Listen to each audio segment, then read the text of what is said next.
The James Webb Space Telescope has done it again. And this time, there really is no going back from what it found.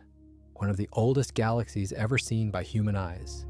A galaxy so ancient that its light started traveling toward us just a few 100 million years after the Big Bang itself. When scientists finally processed what they were looking at, one of them said it was like finding a lost city in an archaeological dig, something nobody expected to exist. But here is what makes this discovery so troubling for everything we thought we knew. This galaxy should not look the way it does. It is too bright, too big, too mature, and its very existence is forcing scientists to question whether our understanding of how the universe works is actually correct. So what exactly did the James Webb Space Telescope find out there in the darkness of space? And why are some researchers saying that this discovery might change everything? To understand why this ancient galaxy matters so much, we need to first understand how telescopes actually see back in time. And yes, they really do see back in time. This is not science fiction. This is just how the universe works. Light travels fast, but it does not travel instantly. Light moves through space at about 186,000 miles every single second. That sounds impossibly quick, and for anything happening here on Earth, it basically is instant. When you flip on a light switch in your kitchen, the light reaches your eyes so fast that you cannot even notice the delay. But the universe is unimaginably vast. And out there, across the cosmic distances between stars and galaxies, that travel time starts to add up in a big way.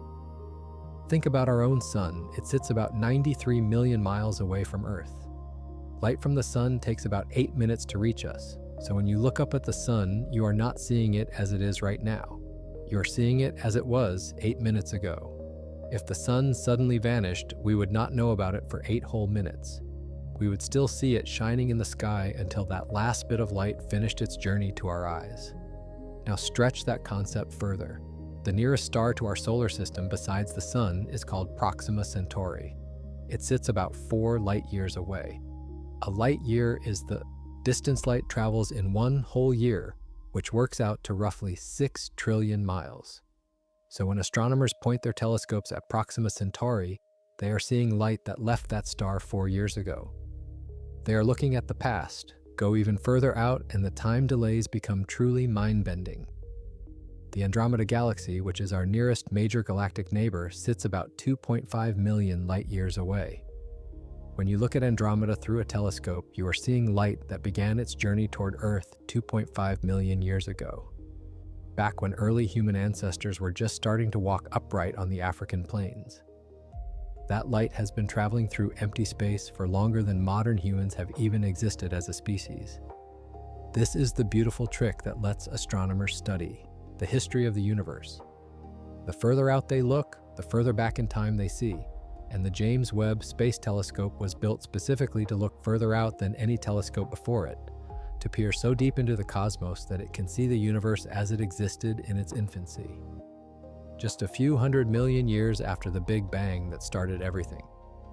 The telescope orbits the sun about 1 million miles away from Earth, at a special point in space called the second Lagrange point. Out there, it sits in perpetual shadow, protected from the heat and light of the sun, Earth, and moon. This matters because the Webb telescope sees the universe in infrared light, which is basically heat radiation. If the telescope itself was warm, its own heat would blind its incredibly sensitive instruments, so it needs to stay cold. Incredibly cold. The instruments on board are chilled down to temperatures around minus 400 degrees Fahrenheit. Colder than any natural environment on Earth, colder even than the surface of Pluto. The telescope carries a massive mirror to collect as much light as possible from distant objects. This mirror stretches over 21 feet across and is made up of 18 hexagonal segments coated in a microscopically thin layer of pure gold. The gold is there because it reflects infrared light exceptionally well. Each mirror segment weighs about 46 pounds and is made from a special metal called beryllium, which stays stable even at cryogenic temperatures. The segments had to be folded up like origami to fit inside the rocket that launched the telescope into space. Then, after launch, mechanical systems carefully unfolded everything and aligned the segments with incredible precision. Each segment had to be positioned within 1/10,000th the thickness of a human hair. Engineers had to invent entirely new technologies to make that possible. Why go through all this trouble to see infrared light from ancient galaxies? The answer has to do with how light behaves as it travels across an expanding universe, and why infrared observations are so crucial for studying the early cosmos. When physicists say the universe is expanding, they do not mean that galaxies are flying through space away from each other like shrapnel from an explosion. Instead, space itself is stretching. Imagine drawing dots on a balloon and then inflating the balloon. The dots do not move across the surface of the balloon, but the distances between them increase as the balloon expands. That is roughly what is happening to the universe. Galaxies are not moving through space so much as space is growing between them. This cosmic expansion has profound effects on light traveling through the universe. Consider a beam of light leaving a distant galaxy. As that light travels toward us, the universe keeps expanding. The wavelength of the light gets stretched along with the stretching space. By the time the light reaches Earth, its wavelength is longer than it was when it started its journey. For light from very distant objects, this stretching can be extreme. Visible light has wavelengths measured in hundreds of nanometers, with blue light at the short end and red light at the long end. When light gets stretched to longer wavelengths, it shifts toward the red end of the visible spectrum. That is why scientists call this effect redshift. Push the stretching far enough and the light shifts entirely out of the visible range and into the infrared portion of the spectrum. Infrared light has wavelengths thousands of nanometers long, invisible to human eyes but detectable with specialized instruments. The most distant objects in the universe have experienced the most stretching because their light has been traveling the longest. Galaxies from the first few hundred million years of cosmic history are so extremely redshifted that their ultraviolet and visible light has been stretched all the way into the mid-infrared range. No optical telescope, no matter how powerful, can see these objects. Their light simply is not in the right part of the spectrum. Only an infrared telescope optimized for the specific wavelengths where this stretched ancient light appears can detect them. This is exactly why the James Webb Space Telescope was designed the way it was. Its instruments are tuned to infrared wavelengths from about 1 micrometer to nearly 30 micrometers, spanning the near and mid-infrared parts of the spectrum. This is the range where light from the earliest galaxies appears after its epic journey across 13+ billion years of cosmic expansion.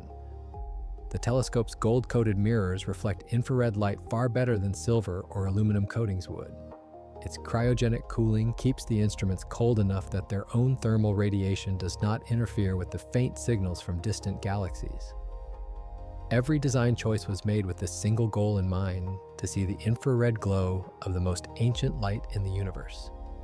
When the universe was young, those early galaxies gave off normal, visible light, just like the stars we see in our night sky today. But as that light traveled across billions of years, something strange happened to it. The universe itself was expanding the whole time, stretching the fabric of space in every direction. And as space stretched, the light traveling through it got stretched too. Its wavelengths got longer, shifting the light from visible colors into infrared wavelengths that our eyes cannot see. Scientists call this effect redshift, because visible light that gets stretched tends to shift toward the red end of the spectrum before eventually passing entirely into infrared.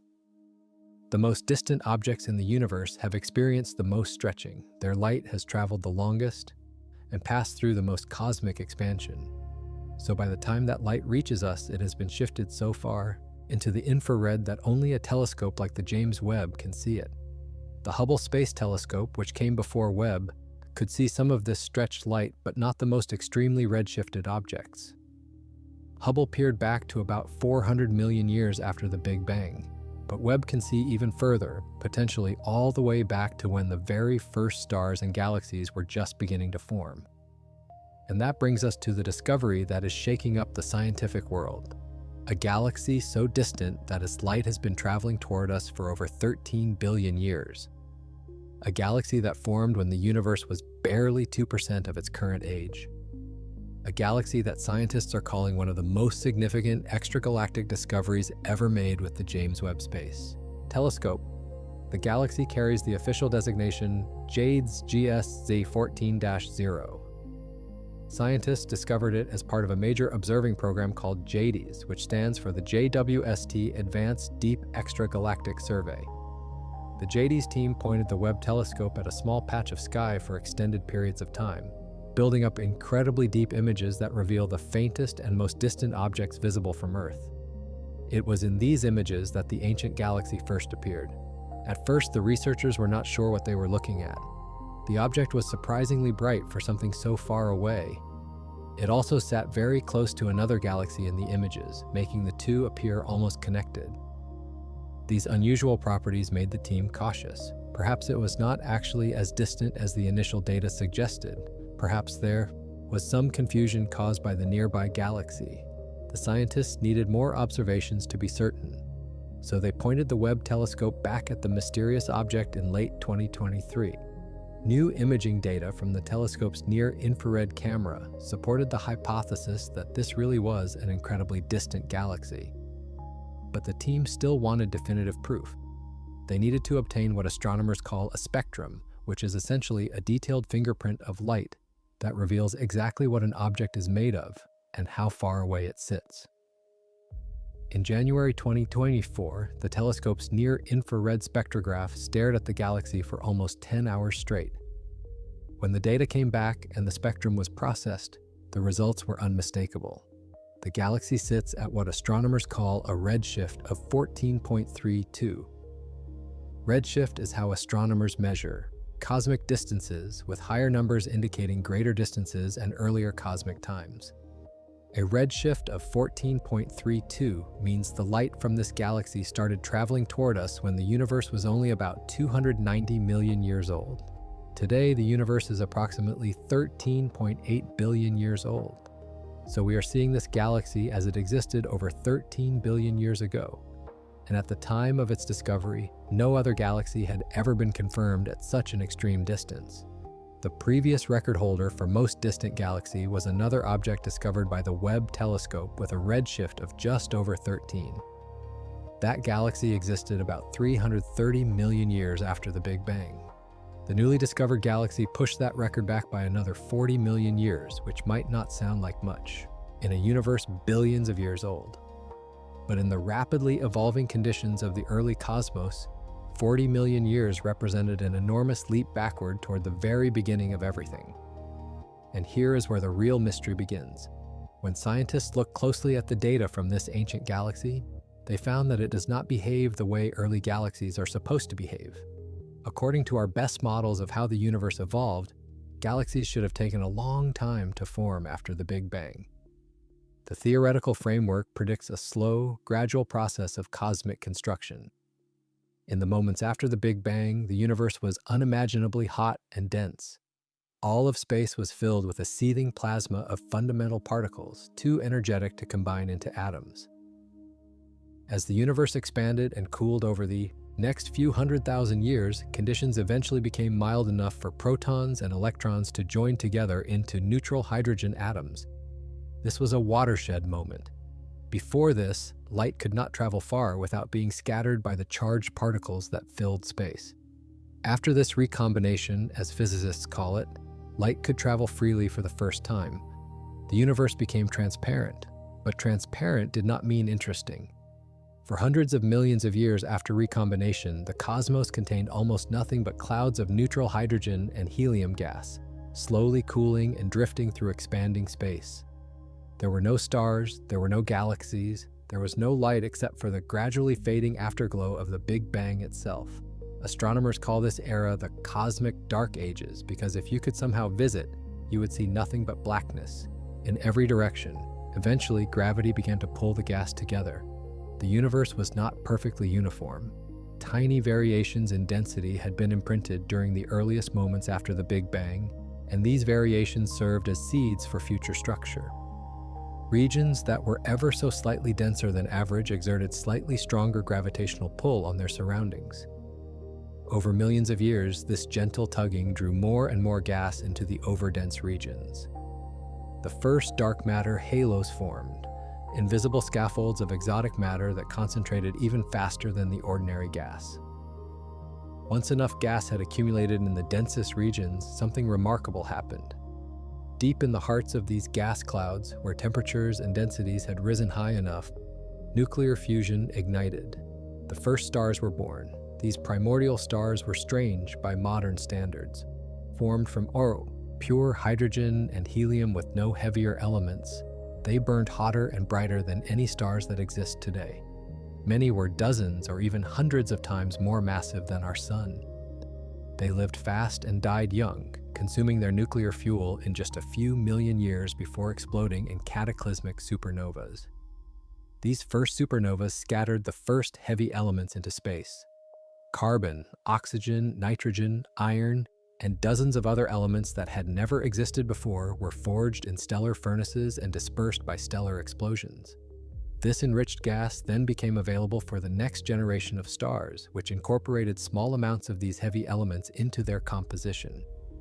The cycle of stellar birth, death, and enrichment began, and it continues to this day. The first galaxies grew as more stars formed and more dark matter halos merged. Together, small protogalaxies combined into larger structures.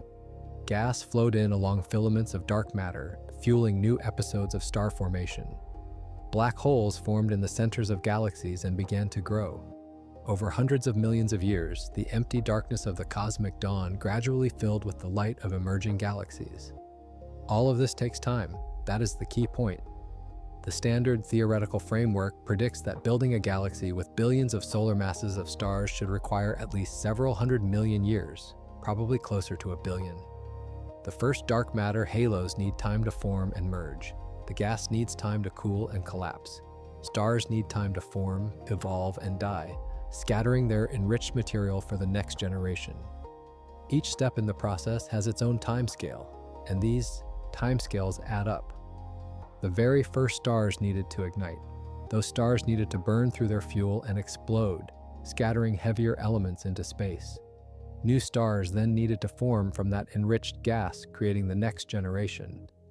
And gradually, over hundreds of millions of years, enough stars needed to cluster together under the pull of gravity to form recognizable galaxies. But this galaxy appears to have skipped ahead somehow. It is not a small, dim, primitive collection of early stars. It is bright, very bright. The light from this galaxy is too intense to come from a growing black hole at its center. Instead, the brightness comes from stars. Lots and lots of stars.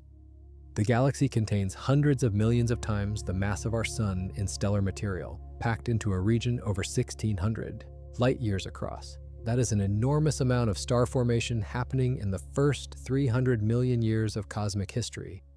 The universe barely had time to form stars at all in that window, let alone create a galaxy this massive and luminous.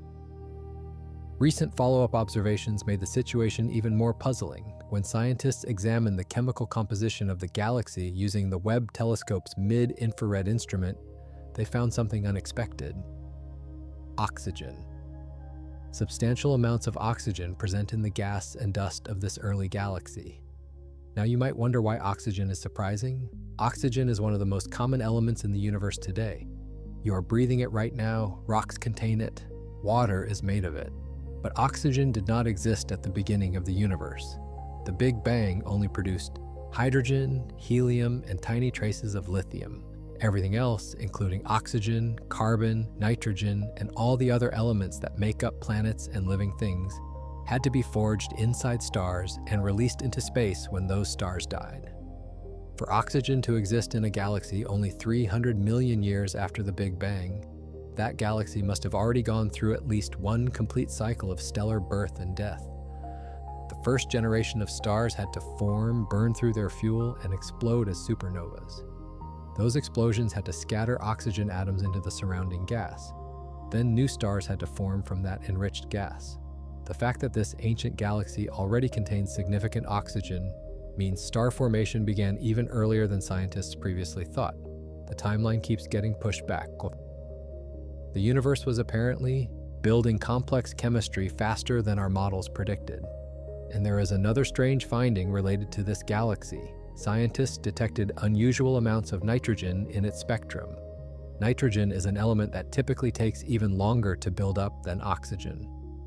It requires multiple generations of stars to accumulate in significant quantities. Yet here it is, already present in one of the earliest galaxies ever observed. The theoretical models that predict how elements form in the early universe did not anticipate this much nitrogen this early. Something about our understanding of early stellar evolution appears to be incomplete. The discovery has profound implications for how many bright galaxies existed in the early universe. The team discovered this galaxy in a relatively small patch of sky. If objects like this are scattered throughout the cosmos at similar densities, then there must be far more of them out there than anyone expected. The early universe might have been teeming with large, bright, chemically complex galaxies rather than the sparse scattering of primitive protogalaxies that older models predicted. This has implications for everything from dark matter theory to our understanding of how black holes formed and grew. Speaking of dark matter, this is one of the great mysteries that Webb is helping scientists investigate. Dark matter is a hypothetical form of matter that does not interact with light in any way we can detect. It does not glow, it does not reflect, it does not absorb. The only way scientists know dark matter exists at all is through its gravitational effects on visible matter. The evidence for dark matter comes from multiple independent lines of observation spanning decades of astronomical research. The most famous evidence involves the rotation of galaxies. When astronomers measure how fast stars orbit around the centers of spiral galaxies, they find something deeply puzzling. Stars at the outer edges of galaxies are moving faster than they should be based on the gravitational pull of all the visible matter. If galaxies contained only the stars, gas, and dust that telescopes can see, the outer stars would be moving so fast that they should fly off into intergalactic space. But they do not. Something invisible is providing extra gravitational pull, keeping those fast-moving stars bound to their galaxies. Galaxy clusters provide even stronger evidence for dark matter. Clusters are enormous collections of hundreds or thousands of galaxies bound together by mutual gravitational attraction. When astronomers add up all the visible matter in a typical cluster, including the galaxies themselves plus the hot gas that fills the vast spaces between them, they find that it accounts for only a small fraction of the gravitational mass needed to hold the cluster together. Without some additional invisible mass, the galaxies in the cluster would fly apart. The clusters themselves would dissolve into the cosmic void.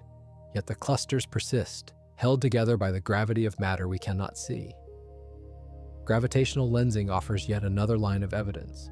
When light from a distant background object passes through or near a massive foreground structure like a galaxy cluster, gravity bends the light and distorts the image. The amount of bending depends directly on how much mass the foreground structure contains.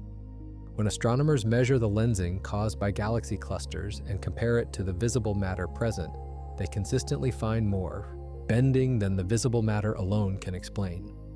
The additional bending reveals the presence of invisible mass distributed throughout and around the cluster. Perhaps the most compelling evidence comes from the cosmic microwave background itself. This ancient radiation carries tiny temperature variations across the sky, slightly hotter in some directions and slightly cooler in others. The precise pattern of these variations encodes detailed information about the composition and history of the early universe. When cosmologists analyze this pattern with sophisticated statistical techniques, they can determine with remarkable precision how much ordinary matter and how much dark matter the universe contains. The answer is consistent across multiple independent measurements. Dark matter outweighs ordinary visible matter by about 5-to-1 throughout the cosmos.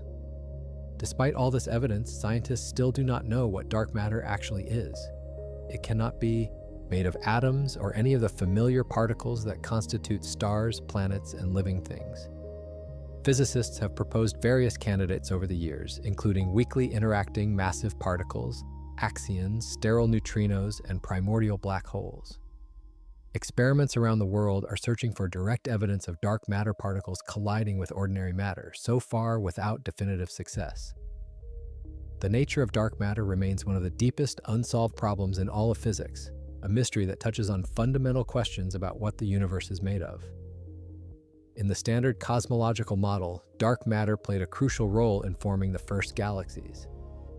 After the Big Bang, slight variations in the density of dark matter began pulling regular matter toward certain regions of space. These became the seeds around which the first structures formed. Gas fell into these.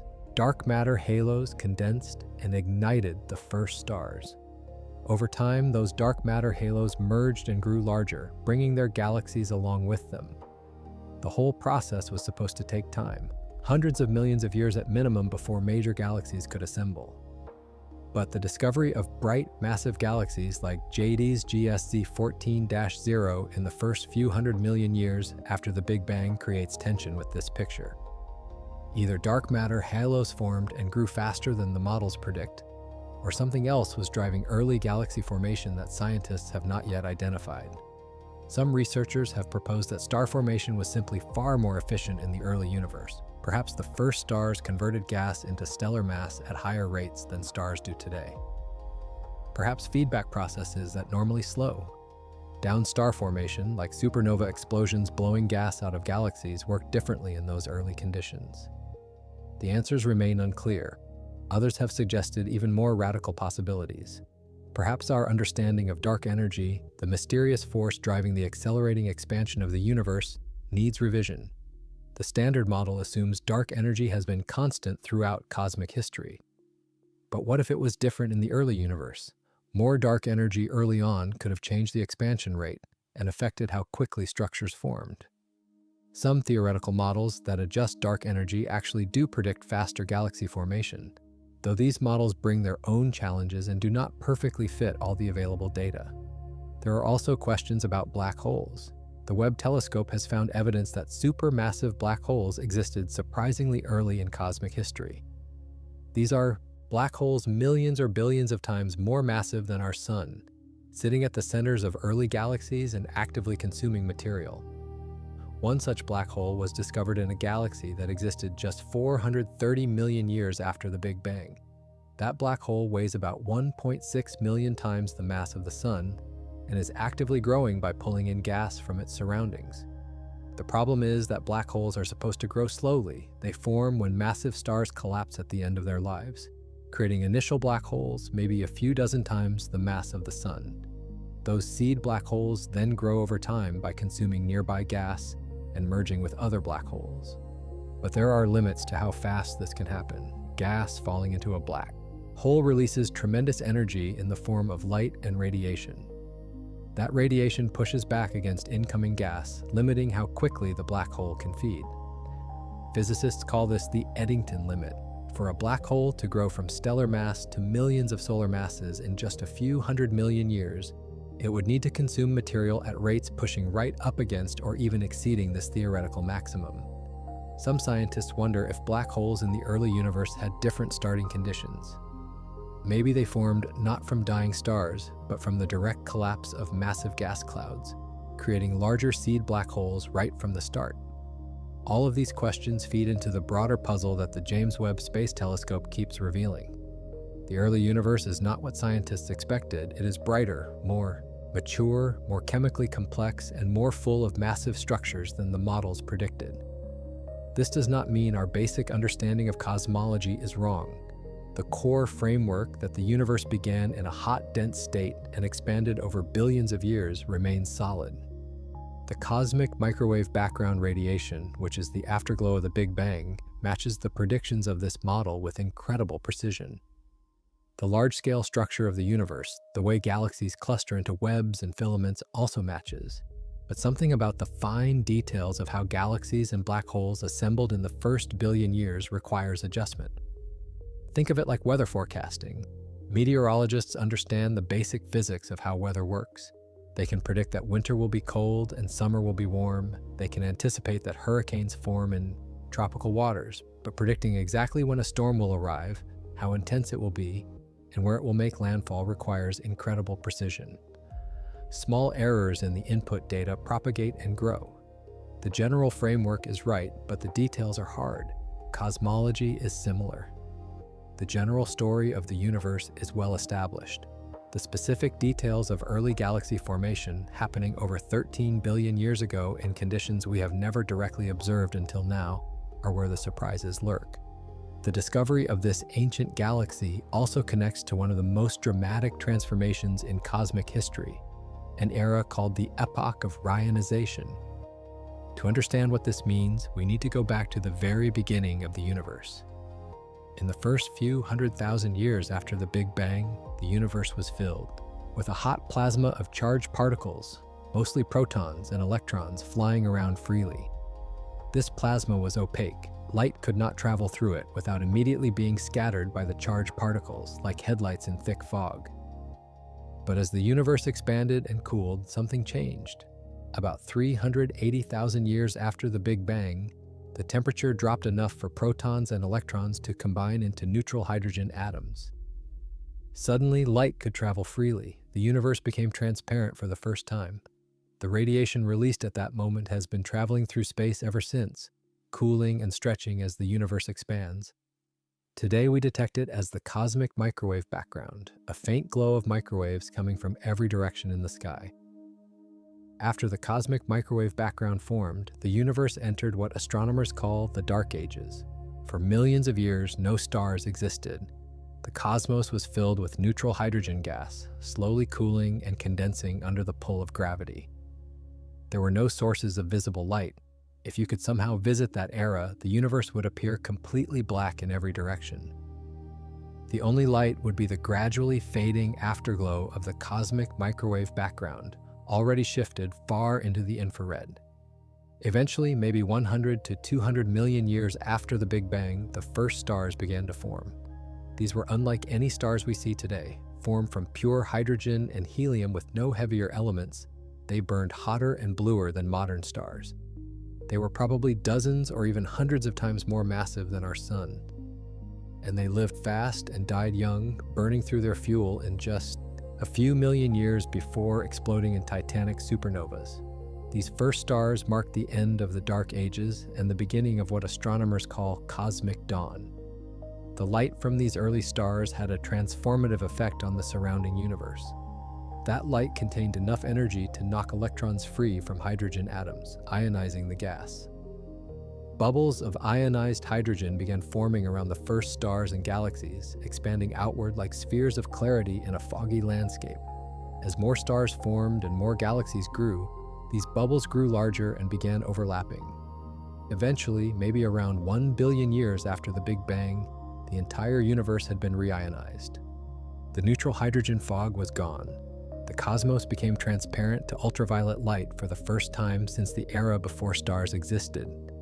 This epoch of reionization is one of the last major transitions in cosmic history that remains poorly understood. Scientists know roughly when it happened, but the details are murky. The transition from neutral to ionized gas did not happen all at once throughout the universe. Instead, it proceeded in a patchy fashion, with some regions becoming ionized earlier than others. The areas around the brightest, most active galaxies ionized first, as their powerful radiation carved out bubbles of clarity in the surrounding fog. Over time, these bubbles grew and merged, eventually percolating throughout the entire cosmos until no neutral hydrogen remained in intergalactic space. Imagine a dark room slowly filling with light from multiple sources. At first, you see only small pools of illumination around each lamp. Then, as the lamps brighten and more lamps turn on, the pools expand and begin to overlap. Eventually, the entire room is lit, and the original darkness exists only as a memory. That is roughly what happened during reionization, except the room was the entire universe, and the lamps were the first stars and galaxies coming to life. The timing of this transition matters enormously for understanding what caused it. If reionization happened quickly, it suggests that very bright, energetic sources drove the process. If it happened slowly, more gradual accumulation of smaller sources might be responsible. Recent measurements using the cosmic microwave background and observations of distant quasars suggest that reionization took several hundred million years, beginning perhaps around 400 million years after the Big Bang and wrapping up around 1 billion years later. But these are rough estimates. Webb is providing new data points that will help pin down the timeline more precisely. The sources that drove reionization remain debated. The most obvious candidates are hot young stars in early galaxies. These stars produce copious amounts of ultraviolet light, exactly the type of radiation needed to knock electrons free from hydrogen atoms. The brighter and more numerous these early galaxies were, the faster they could ionize the surrounding gas. Webb's discovery of unexpectedly bright early galaxies is therefore directly relevant to understanding reionization. If the early universe contained more luminous galaxies than previously thought, those galaxies could have driven reionization faster and more thoroughly than older models predicted. But hot stars are not the only possible sources of ionizing radiation. Growing black holes also produce intense ultraviolet and X-ray light as gas falls into their gravitational maws. In the nearby universe, quasars are among the brightest objects known, visible across billions of light years. If similar objects existed in the early universe, they could have contributed significantly to reionization. The relative contributions of stars versus black holes is one of the key questions that Webb observations are helping to resolve. By counting both early galaxies and early quasars and measuring their properties, scientists can estimate how much ionizing radiation each type of source produced. There's also the question of which types of galaxies contributed most to reionization. Large, bright galaxies are the easiest to detect, but they might not have been the most important sources. Many theoretical models suggest that small, faint dwarf galaxies were the primary drivers of reionization. These tiny galaxies might have been far more numerous than their larger cousins, and their collective radiation output could have exceeded that of the giants. The problem is that these dwarf galaxies are extremely difficult to detect directly because they are so faint. Even Webb can only see the brightest early galaxies. But by combining observations with theoretical models, scientists can estimate how many dwarf galaxies existed and how much they contributed. Gravitational lensing helps with this problem. When light from a distant galaxy passes through a massive foreground cluster, the cluster's gravity magnifies the background galaxy like a natural zoom lens. This magnification allows telescopes to see galaxies that would otherwise be too faint to detect. Webb has already found several strongly lensed galaxies from the epoch of reionization, including some that appear to be small dwarf galaxies caught in the act of ionizing their surroundings. These observations provide crucial data points for understanding the role of small galaxies in this cosmic transition. Which objects drove the process? Was it mainly hot stars and early galaxies? Or did the powerful radiation from growing black holes play an important role? How patchy was the reionization? Did it happen everywhere at once, or did some regions stay neutral longer than others? The James Webb Space Telescope is ideally suited to answer these questions because it can see galaxies from before, during, and after reionization. It can catch the universe in the act of transforming. The ancient galaxy at redshift 14.32 exists right at the frontier of this era. It existed when the universe was still mostly neutral before reionization was complete. Light from this galaxy had to punch through thick fog of neutral hydrogen to reach us. One surprising finding is that the data shows less neutral hydrogen around this particular galaxy than scientists expected. This suggests the galaxy was already carving out its own ionized bubble in the surrounding gas. Its stars were powerful enough to clear away the fog in its immediate vicinity, even at this incredibly early epoch. This provides direct evidence of how reionization worked at the smallest scales, individual galaxies burning holes in the cosmic fog. Scientists are not stopping with this one discovery. The Webb telescope continues to survey the deep universe, hunting for even more distant galaxies. In 2025, researchers announced an even more extreme find, a galaxy nicknamed MOMZ14, which stands for Mother of All Early Galaxies at redshift 14. This galaxy exists even further back, about 280 million years after the Big Bang, making it the most distant object ever detected at that time. Like its predecessor, MOMZ14 is surprisingly bright and chemically complex. It contains nitrogen and carbon, elements that require stellar processing to create.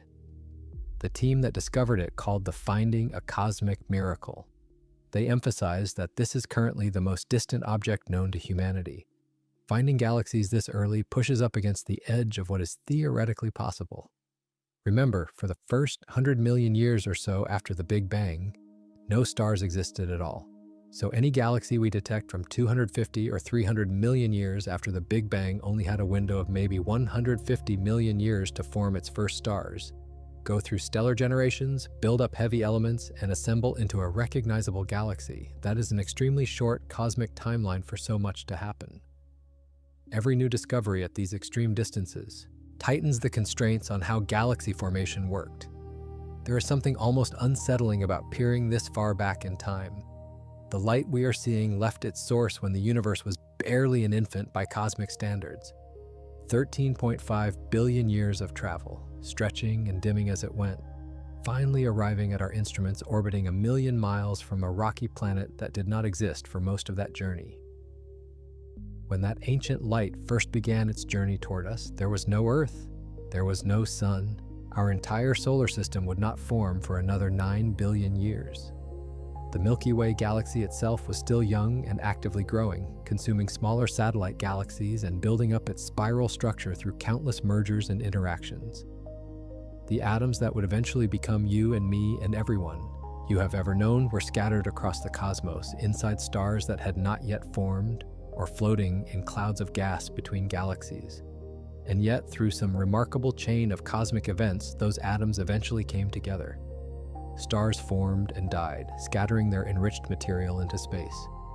New stars formed from that enriched gas, pulling in rocky material that condensed into planets. One of those planets, orbiting an unremarkable yellow star in a quiet corner of a spiral galaxy, developed liquid water, complex chemistry, and eventually life. That life evolved over billions of years, eventually producing a species clever enough to build telescopes and curious enough to point them at the sky. Now, that species catches photons that have been traveling since before our planet existed. We decode those photons, extract their information, and learn about a universe that is almost entirely beyond our direct experience. The ancient galaxy Webb detected will never be visited by any human spacecraft. The distances are too vast, the journey too long. Even light, the fastest thing in the universe, took over 13 billion years to make the trip. For any physical probe, the journey would take an eternity, but we do not need to physically travel to learn. The light itself carries information, encoded in its intensity, its wavelength, its spectrum. From that information, we can determine the distance to the galaxy, its mass, its chemical composition, its star formation rate, whether it hosts an active black hole, how fast its stars are moving, and countless other details. Astronomy is the science of learning from afar, of extracting knowledge from photons that cross cosmic distances to reach our instruments. The matter in that ancient galaxy, the hydrogen and oxygen and nitrogen atoms detected by Webb's spectrographs, has long since dispersed and recombined. Those specific atoms have not sat unchanged for 13 billion years. The stars in which they resided burned out long ago. Those stars exploded or shed their outer layers, releasing their contents back into the interstellar medium. New stars formed from that material, lived their own lives, and dispersed their contents in turn.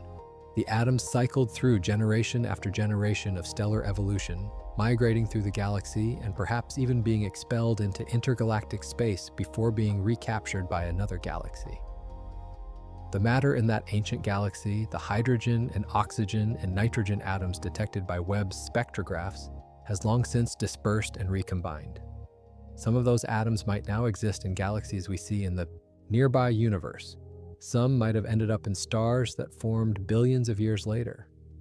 Tracing those individual atoms is impossible, but the idea that matter cycles through the cosmos over billions of years gives the discovery an almost personal dimension. We are made of atoms that were once part of ancient stars. Those stars might have existed in galaxies not so different from the one Webb just found. The telescope is also revealing that these early galaxies come in unexpected shapes and sizes. Classical theories predicted that the first galaxies would be small, irregular, and clumpy. They should look nothing like the elegant spiral and elliptical galaxies we see in the more recent universe. But Webb has found early galaxies with surprisingly regular disk-like structures, long, thin tubes, and flattened ovals. Some show evidence of ordered rotation, where the gas and stars are moving in organized patterns rather than chaotic swirls.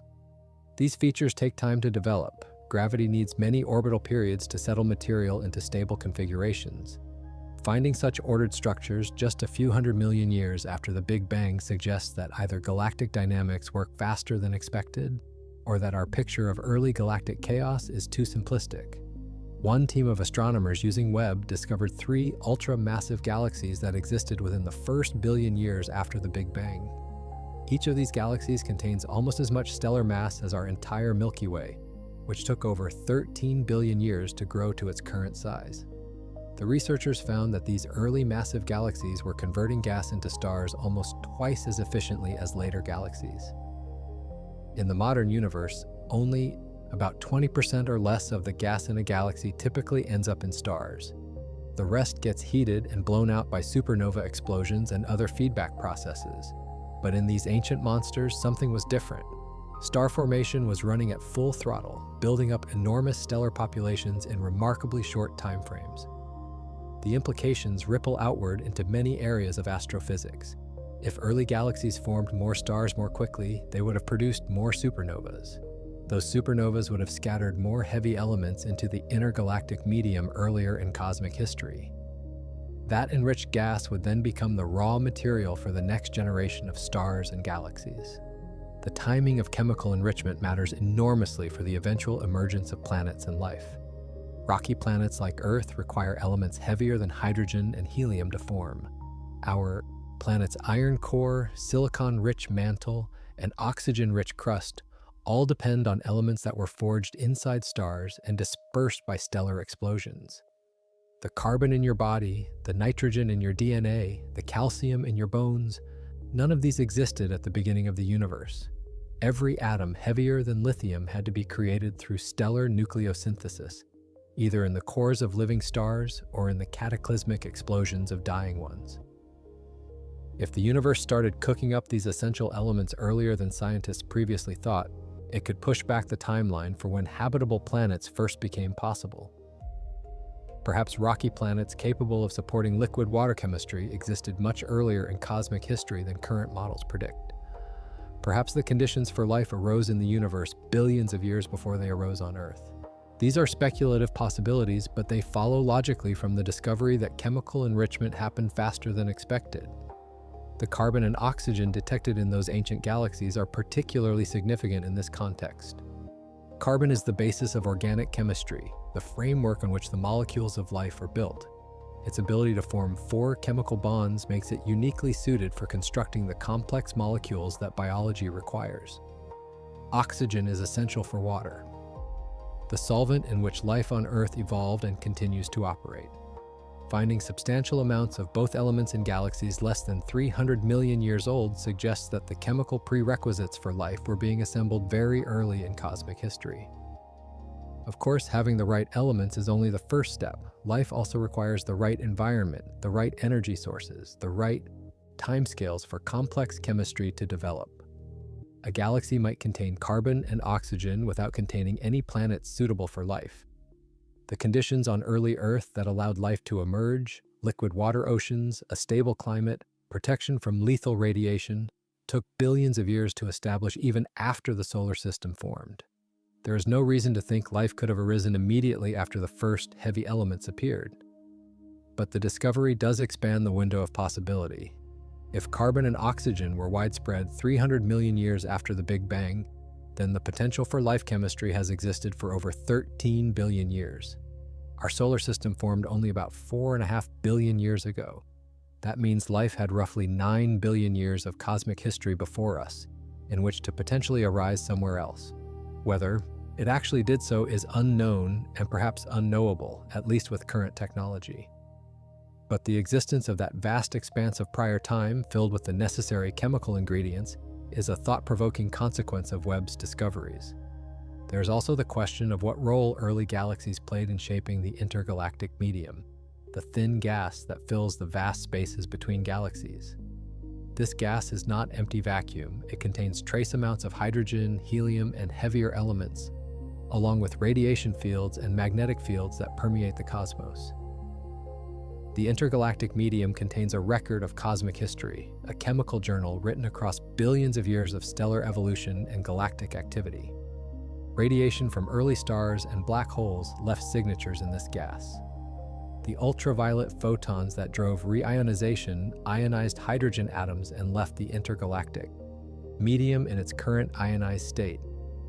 The heavy elements scattered by supernovas ended up here, slowly mixing into the primordial hydrogen and helium. By studying distant quasars and measuring how their light gets absorbed by intervening gas at various redshifts, astronomers can reconstruct the conditions at different epochs of cosmic history. The findings from Webb are now informing these studies, providing crucial context for interpreting what kinds of objects were producing the radiation and elements detected in the intergalactic medium.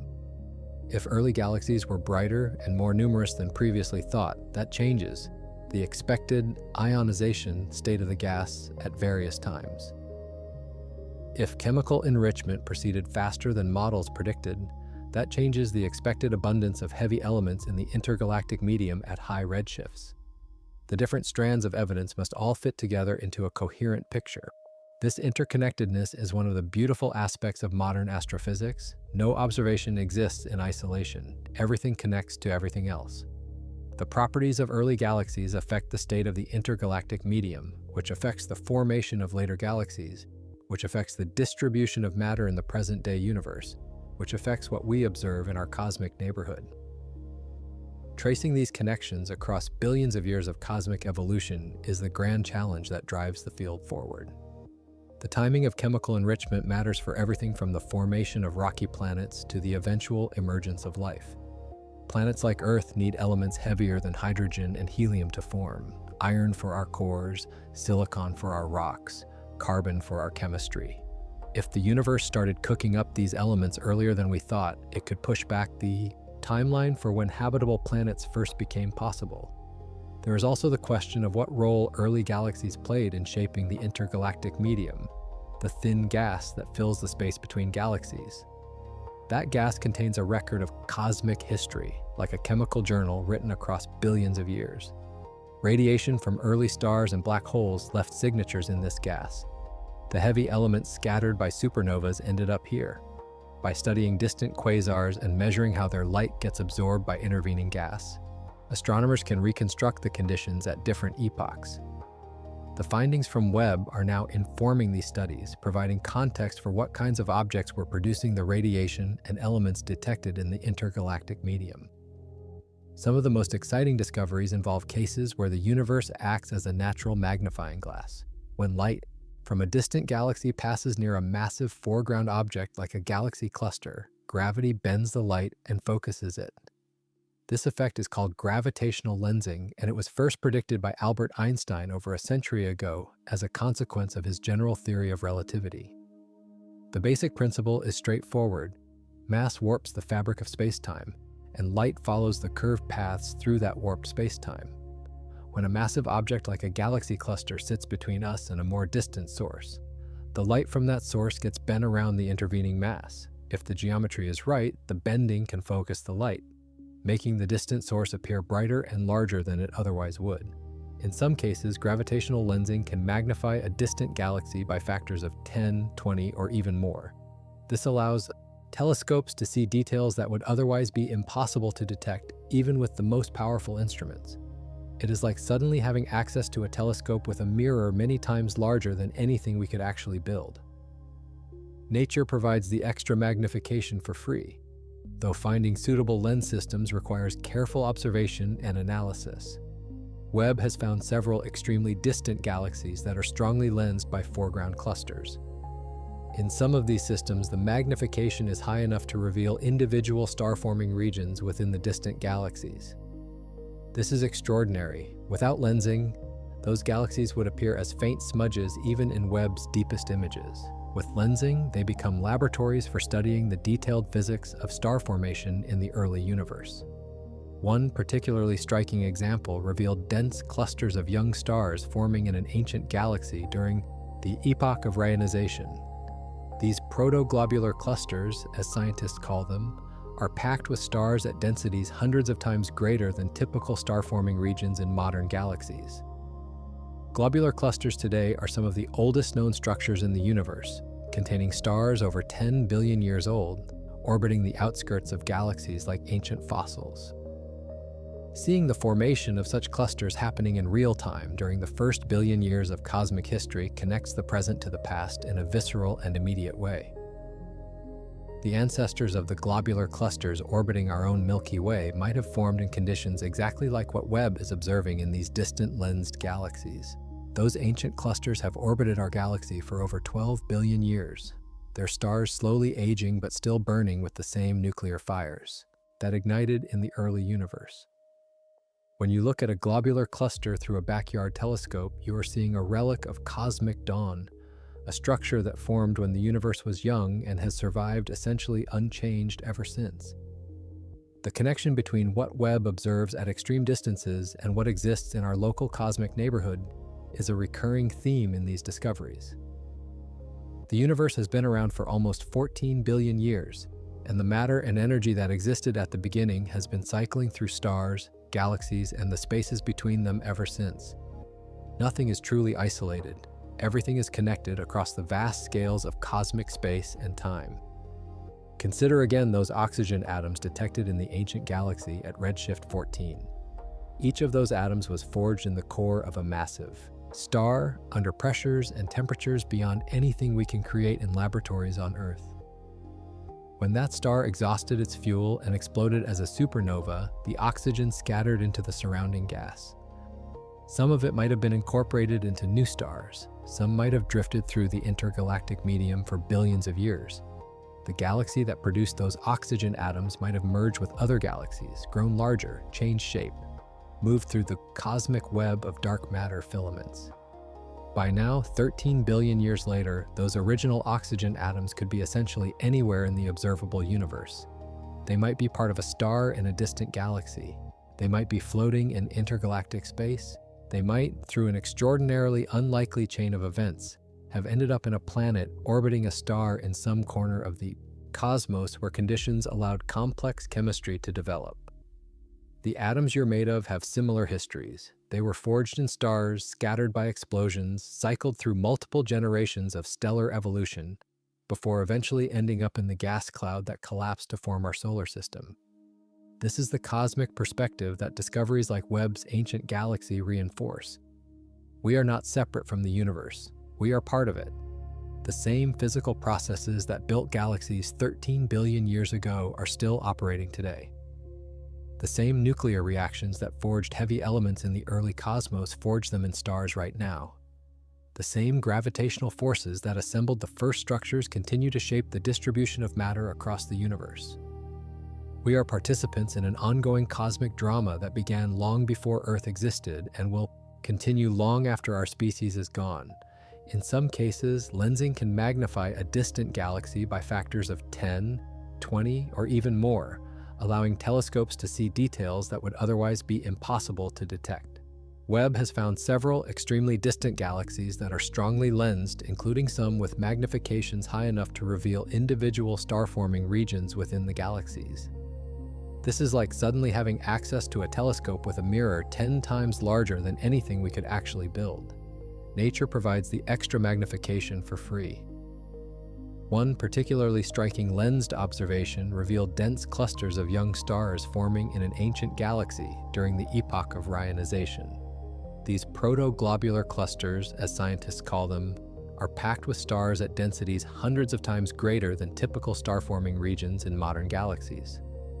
Globular clusters today are some of the oldest known structures in the universe, containing stars over 10 billion years old orbiting the outskirts of galaxies like ancient fossils.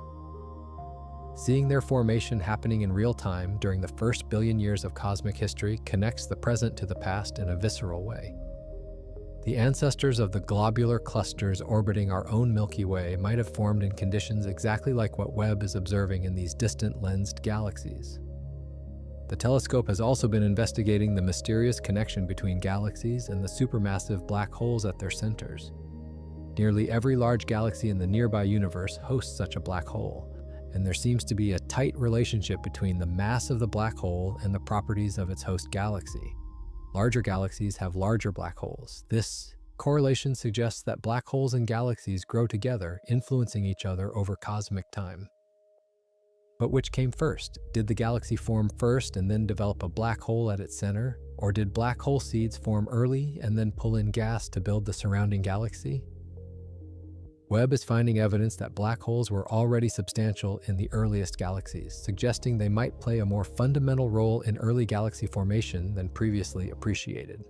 The radiation from these early black holes could have helped drive ionization. When gas falls into a black hole, it gets superheated and releases intense radiation, including ultraviolet and X-ray light. This radiation can ionize hydrogen just like starlight can. If early black holes were active enough, they might have contributed significantly to burning away the neutral hydrogen fog after the Dark Ages. Disentangling the contributions of stars versus black holes to ionization is one of the open questions Webb is helping to address.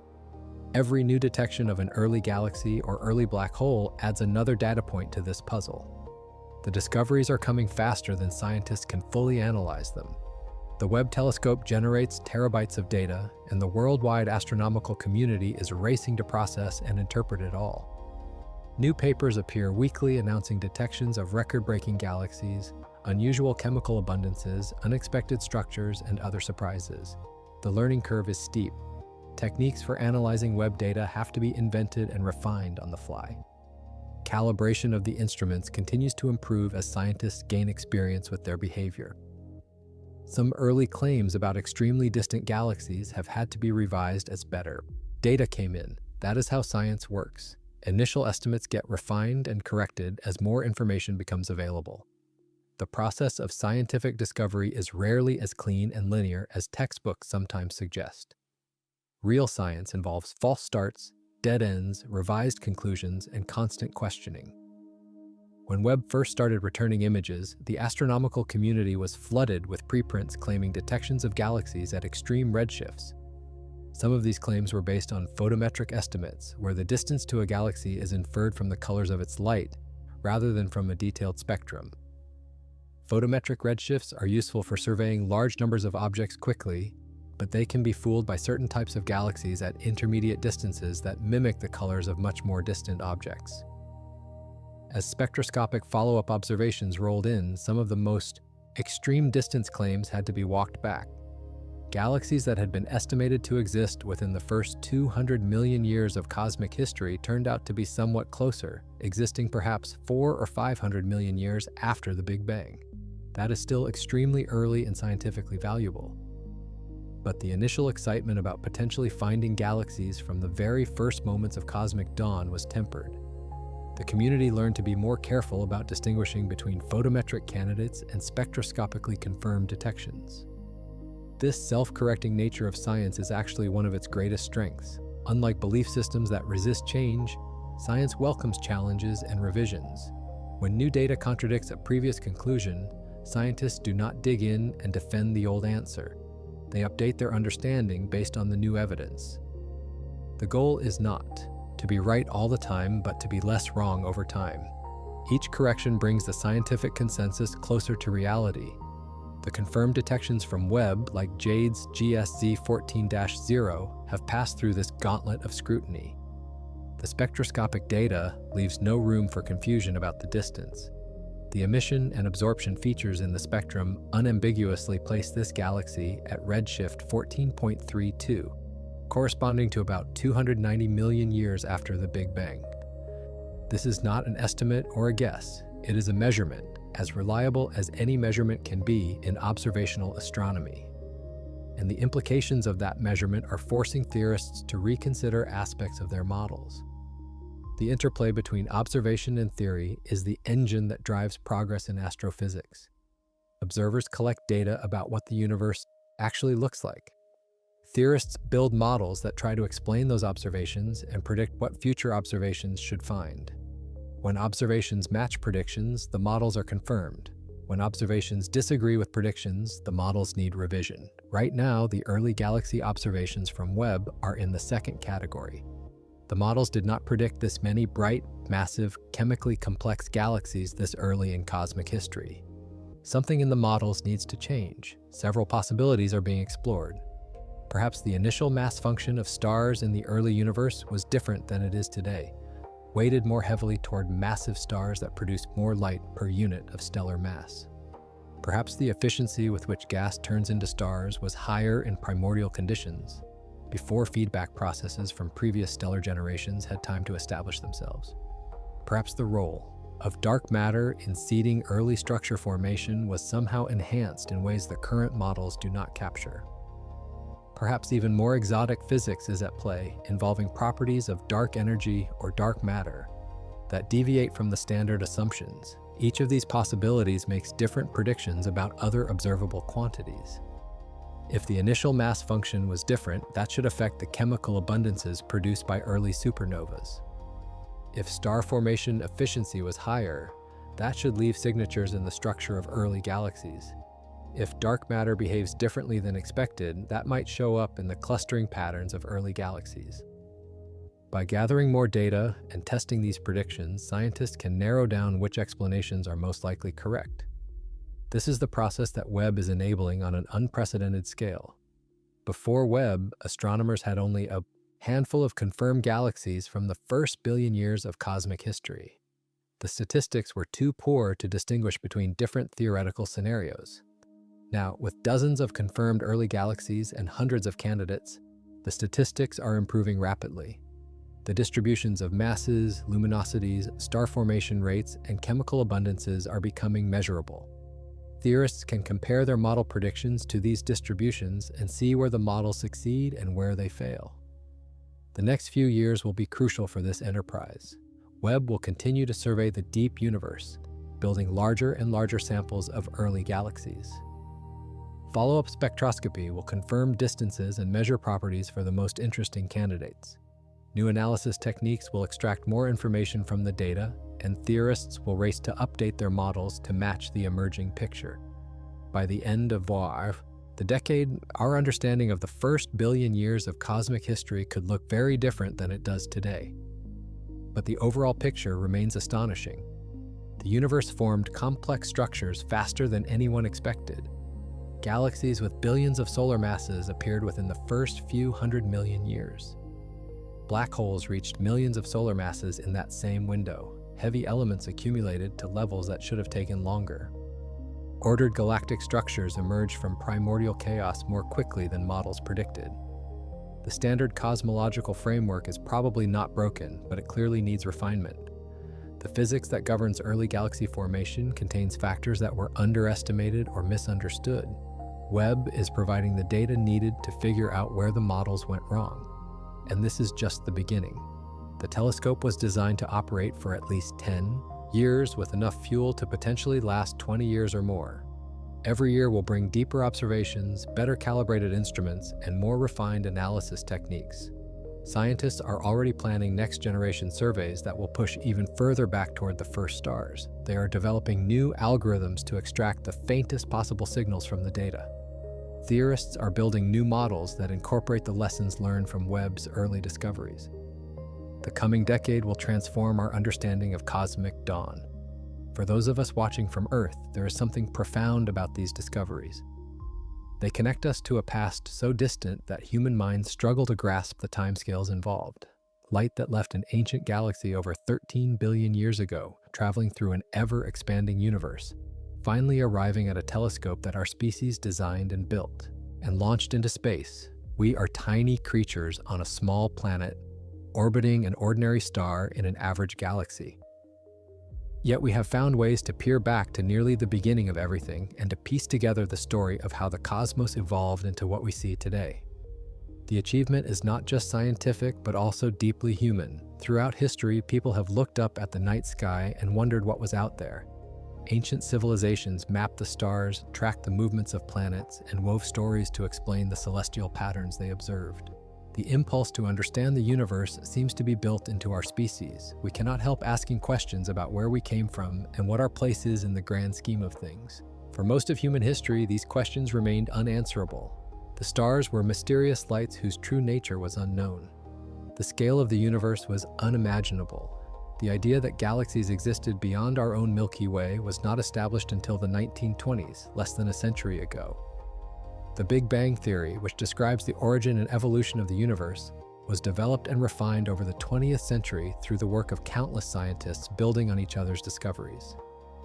Now, in the 21st century, we have instruments capable of seeing the universe as it was when it was barely more than an infant. The journey from ancient stargazers to the James Webb Space Telescope represents thousands of years of accumulated knowledge, each generation learning from and building upon the work of those who came before. The telescope itself is a monument to human curiosity and collaboration, involving contributions from thousands of people across multiple nations working toward a shared goal of understanding the cosmos. And what they have found exceeds expectations.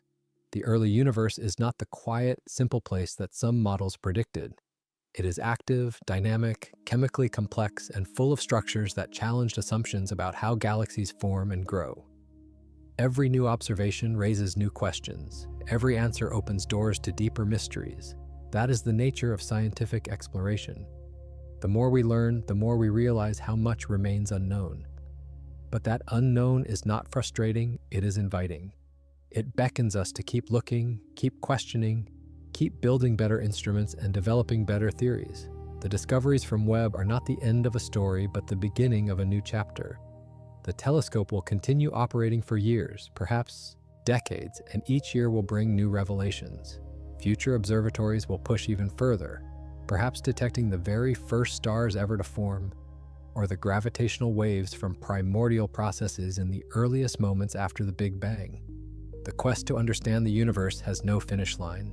There is always more to discover, always another horizon beyond the current one, always deeper questions lurking beneath the answers we have found. That endless frontier is what makes science so compelling and so worthy of the resources and effort we invest in it. The James Webb Space Telescope represents our generation's contribution to this eternal quest. What it has shown us about the ancient universe will inform scientific understanding for generations to come. That ancient galaxy, JWST 14-0, represents just one thread in the vast tapestry of cosmic history, but it is a crucial thread, a key piece of evidence in the puzzle of how our universe came to be. It tells us that the universe was already busy building complex structures when it was barely old enough to have formed stars at all. It tells us that our models of early galaxy formation need substantial revision and refinement. It tells us that there are probably even more distant galaxies waiting to be found, galaxies that formed even closer to the very beginning of cosmic time. And it tells us that the James Webb Space Telescope, orbiting silently 1,000,000 miles from Earth with its gold-plated mirrors catching light from the edge of time, is going to keep delivering revelations and reshaping our understanding of the cosmos for many years to come. There really is no going back from this. Once you know that galaxies existed 13 billion years ago, and that they were brighter, more massive, and more chemically complex than expected, you cannot unsee that knowledge. The models will have to change, the textbooks will have to be rewritten, and our picture of the early universe will continue to sharpen as more discoveries roll in. This is what science looks like at its best, not a static collection of facts, but a living, evolving enterprise where new observations constantly challenge and refine our understanding. The cosmos keeps surprising us, and that is exactly what makes exploring it so worthwhile. The search continues. Webb keeps watching.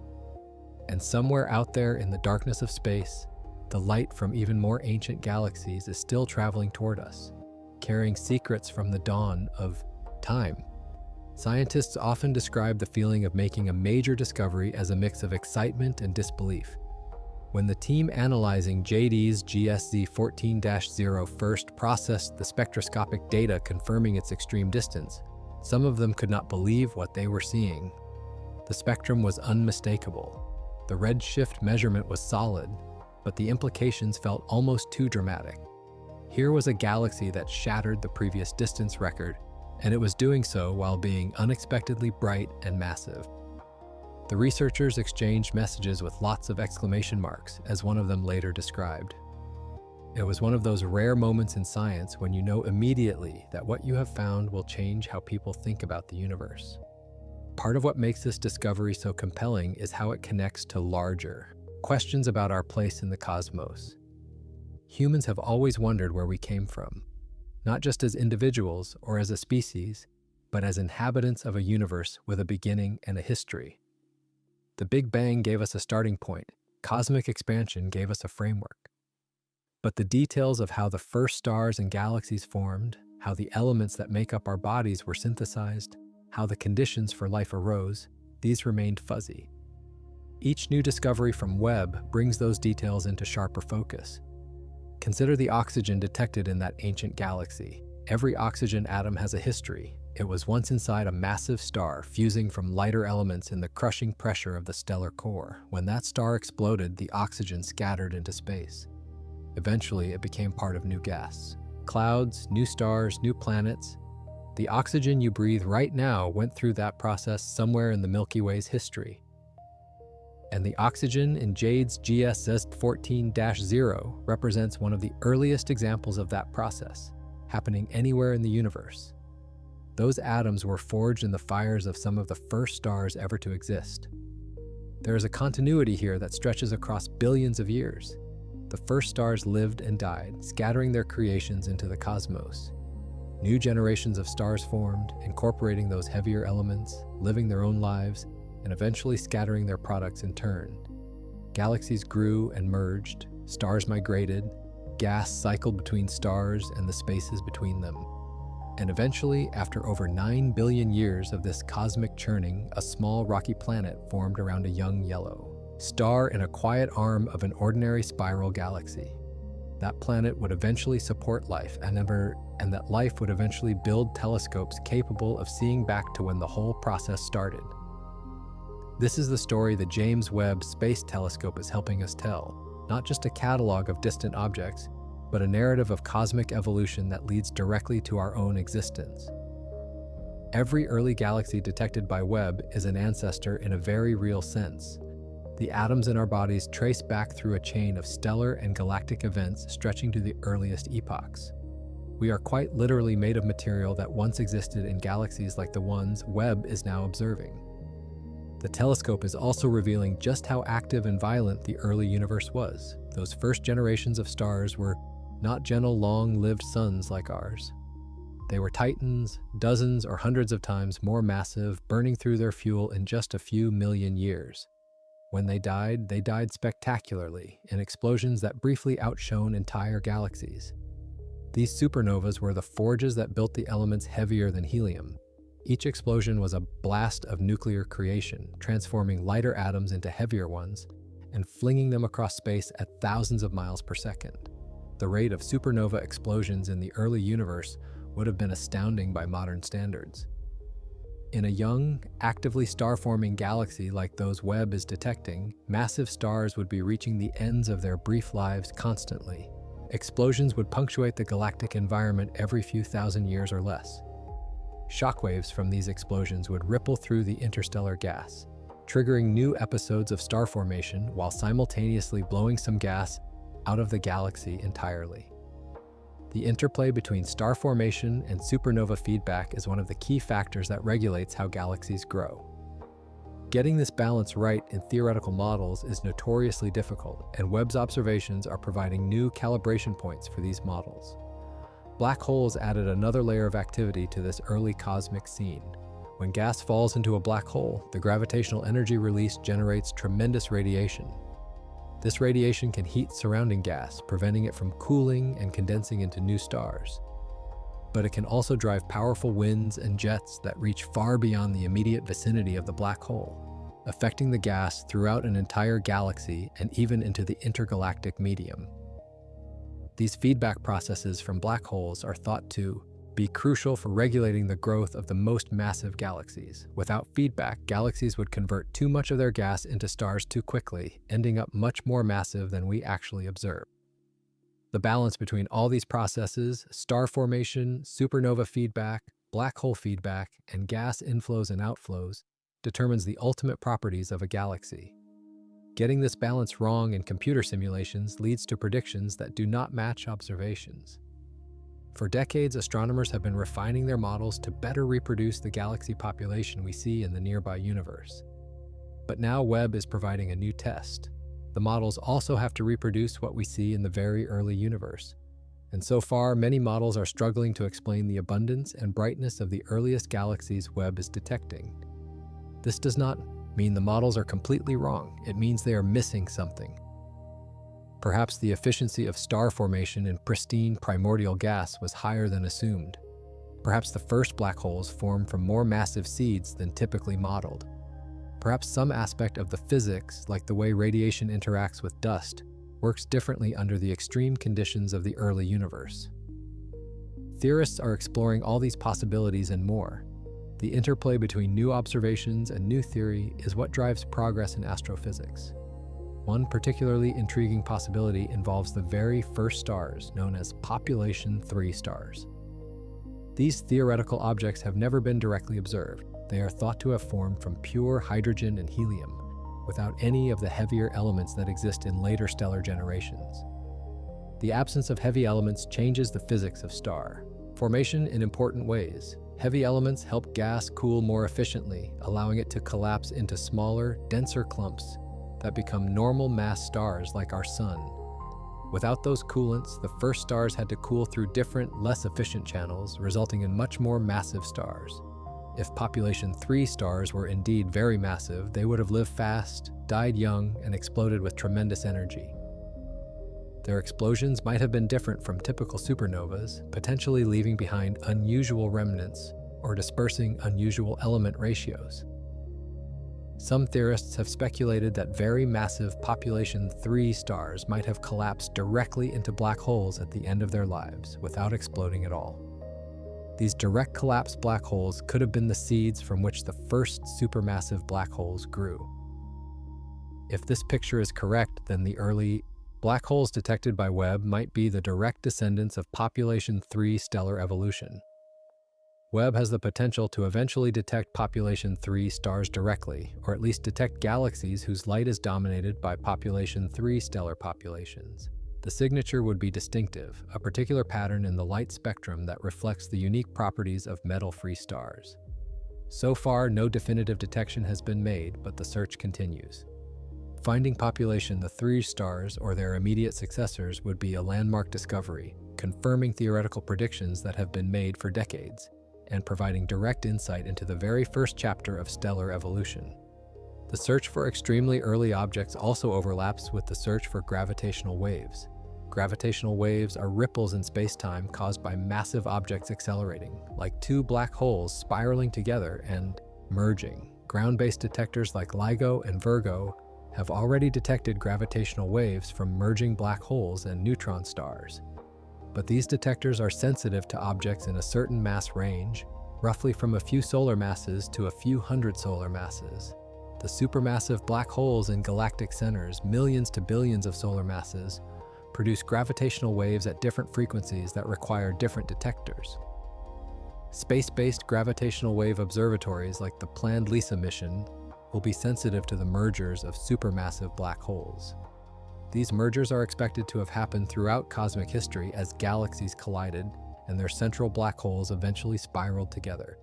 Detecting these mergers will provide a completely different view of cosmic evolution, one based on mass and gravity rather than light and radiation. Combined with Webb's observations of early galaxies and their black holes, the gravitational wave data will build a more complete picture of how the most massive structures in the universe grew over time. There is something almost symphonic about the way different types of observations complement each other. Radio telescopes probe cold neutral hydrogen in the intergalactic medium. Optical and infrared telescopes like Webb see the light from stars and heated gas. X-ray telescopes detect the hottest, most energetic environments around black holes. Gravitational wave detectors sense the vibrations of space-time itself. Each instrument sees a different aspect of the same cosmic reality. Putting all these perspectives together is like listening to an orchestra rather than a single instrument. The full richness of the cosmic symphony only emerges when you can hear all the parts. The James Webb Space Telescope is one of the most important instruments humanity has ever built for understanding the universe. But it does not operate in isolation. It is part of a global effort involving thousands of scientists, engineers, and support staff. The data it collects is shared with researchers around the world who analyze it using software and theoretical frameworks developed over decades. The discoveries it enables build on centuries of prior astronomical work, from Galileo's first telescopic observations to Hubble's deep field images. Each generation of astronomers stands on the shoulders of those who came before, and the quest will continue beyond Webb. Already, astronomers are planning next-generation observatories that will push the boundaries even further. The extremely large telescope being built in Chile will have a mirror nearly 40 meters across, dwarfing any existing optical telescope. Future space-based observatories are being designed to study cosmic evolution with even greater precision. New radio telescopes are coming online that will map the structure of the early universe in unprecedented detail. Each new instrument opens new windows on the cosmos. The discovery of ancient galaxies like JWST 14-0 is not the end of a story. It is a chapter in an ongoing adventure of exploration and discovery. Every answer raises new questions. Every solved puzzle reveals a deeper mystery underneath. That is the nature of science and the nature of the universe itself. We will never reach a point where we know everything. But we can keep learning, keep questioning, keep looking outward into the darkness and wondering what else is waiting to be found.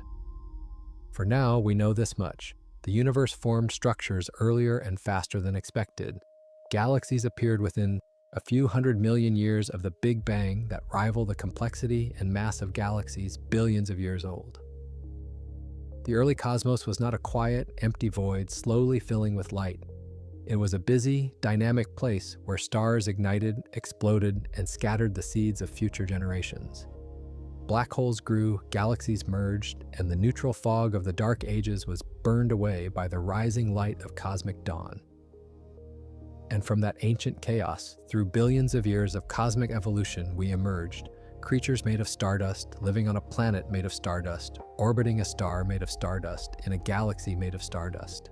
Looking out at the cosmos with telescopes of our own design, trying to understand where it all began.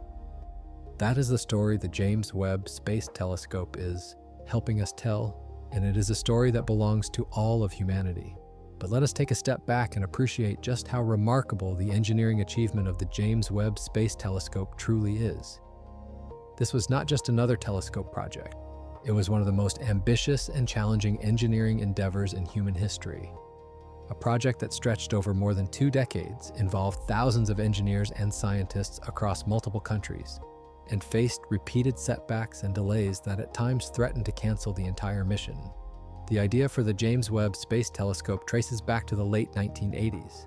Astronomers were already thinking about what would come after the Hubble Space Telescope, which had not even launched yet. They envisioned a telescope that could see in infrared wavelengths, allowing it to peer through dust, clouds, and detect the most distant objects in the universe. The concept evolved over years of studies and design work. By 1996, NASA officially began developing what was then called the Next Generation Space Telescope. The name was changed in 2002 to honor James Webb, the NASA administrator who led the agency through the critical early years of the Apollo program in the 1960s. From the beginning, the technical requirements were daunting. The telescope needed a mirror far larger than anything previously flown in space, but it also needed to be lightweight enough to launch on available rockets. The solution was a segmented mirror that could fold up for launch and unfold in space. But folding mechanisms create points of potential failure. Each segment had to deploy perfectly and then be aligned with nanometer precision. No one had ever done anything like this before. The telescope also needed to stay extremely cold. Infrared light is essentially heat radiation. Any warm object glows in infrared.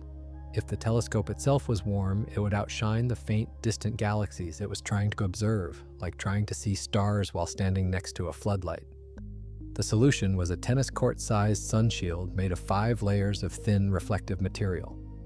This sunshield would block light and heat from the sun, earth, and moon, keeping the telescope in permanent shadow where it could cool to temperatures far below anything found naturally on Earth. But the sunshield created its own challenges. It was far too large to launch in its deployed configuration. It had to fold up into a compact package for launch and then unfold in space through a series of precisely choreographed steps. There were over 300 single-point failures in the deployment sequence, meaning 300 things that had to work perfectly or the mission would fail. Engineers spent years testing and refining the deployment mechanisms. They practiced the unfolding sequence over and over in ground-based simulations, working out every possible problem. The launch itself was a nerve-wracking moment. On Christmas Day 2021, an Ariane 5 rocket lifted off from French Guiana carrying the folded telescope. The launch had to be nearly perfect because any vibration or shock could damage the delicate optics. The telescope rode the rocket for about half an hour before separating and beginning its journey to its final orbit 1 million miles from Earth. But the real tension came in the days and weeks that followed as the unfolding sequence began.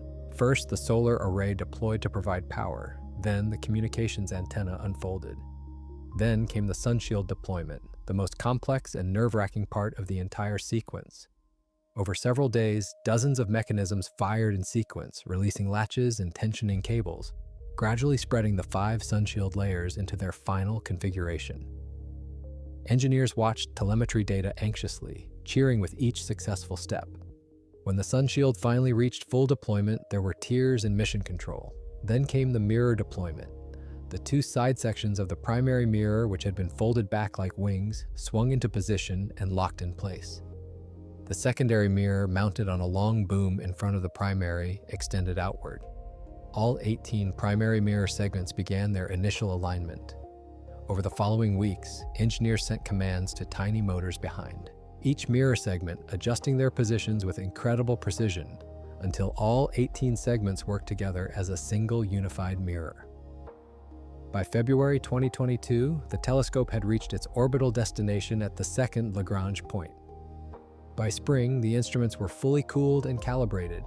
In July, NASA released the first full-color science images, and the world gasped.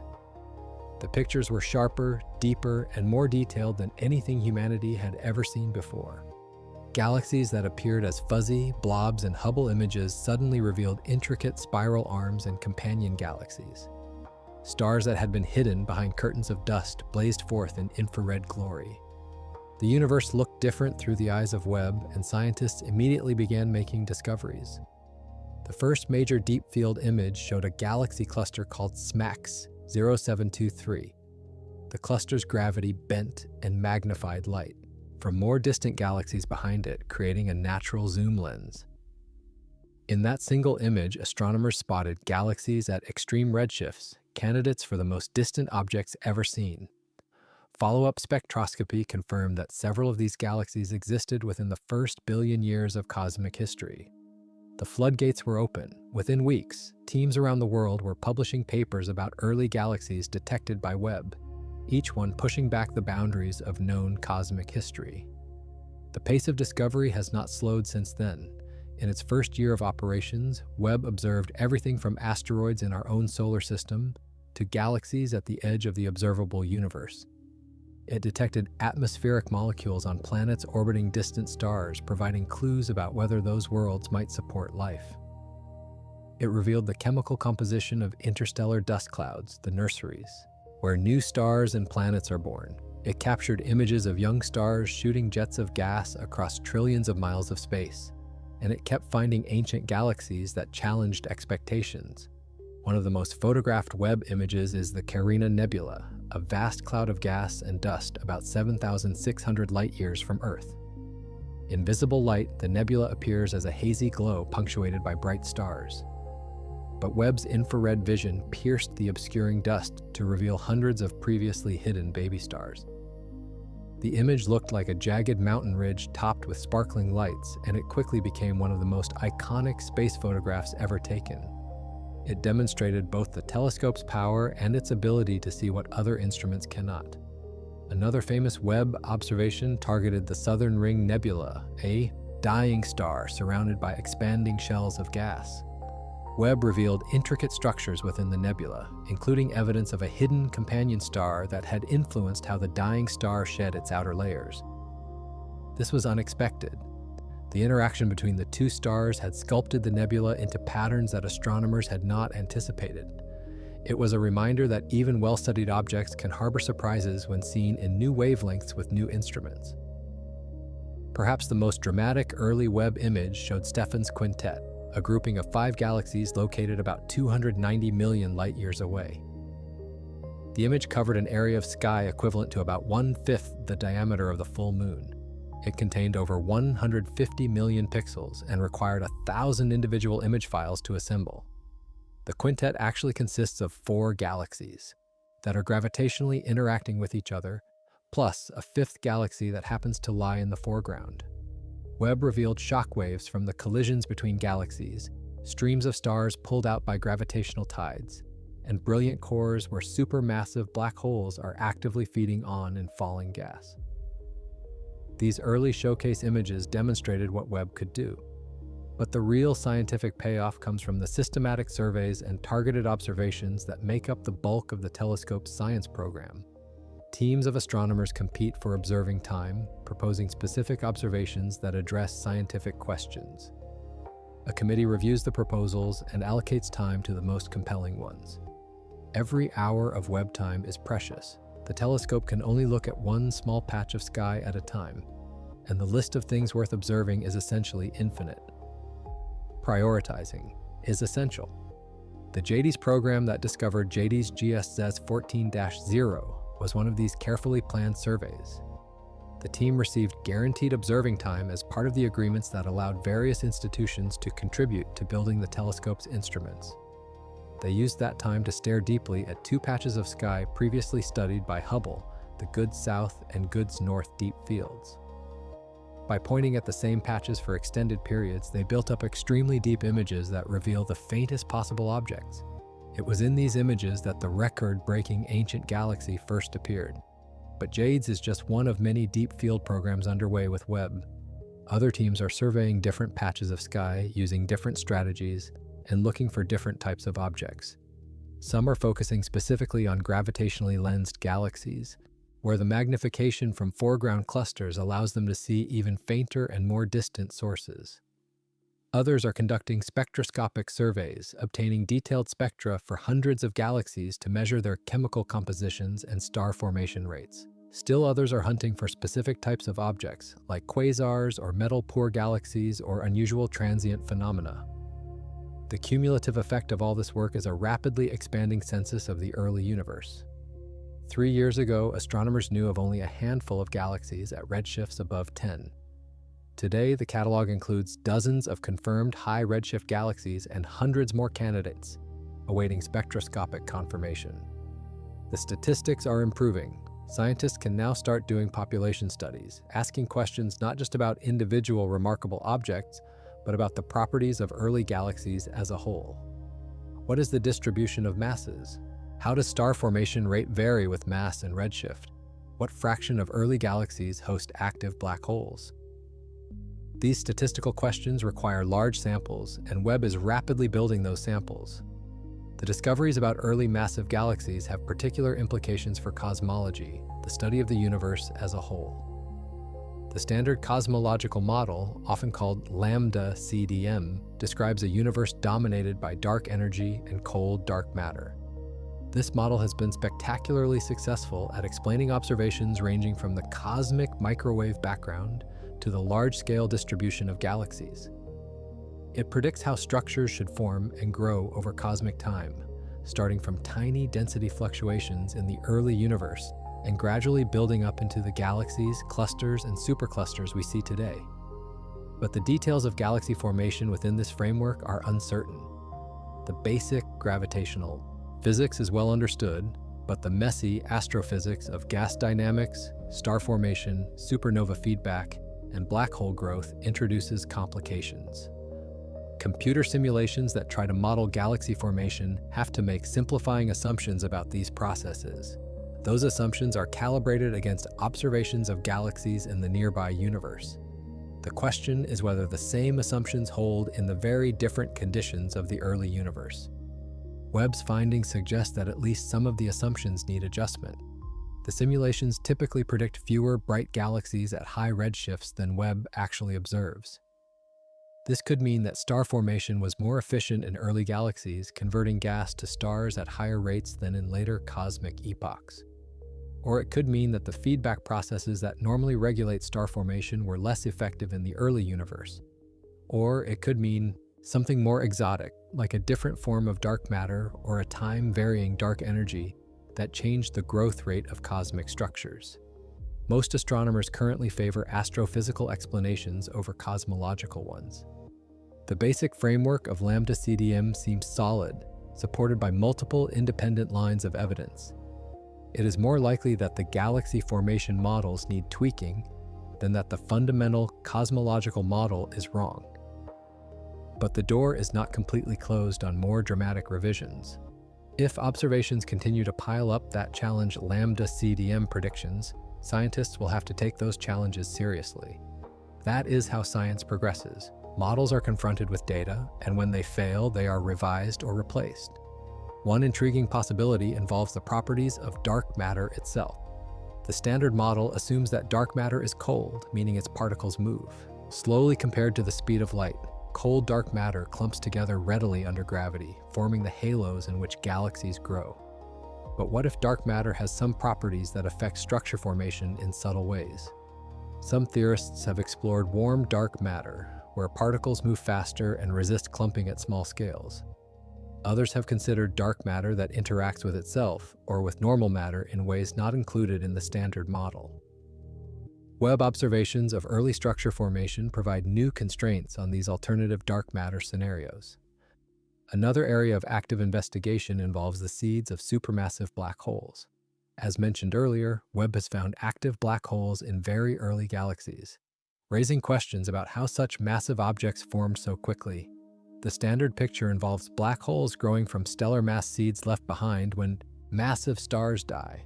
But this process takes time, and the early black holes detected by Webb challenge the timelines.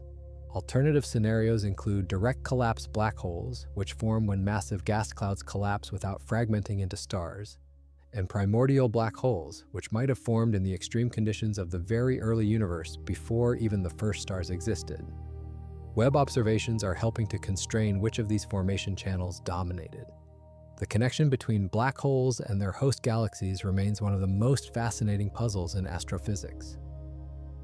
In the nearby universe, there is a tight correlation between the mass of a galaxy's central black hole and the properties of the galaxy itself, like the velocity at which stars orbit in the galactic bulge.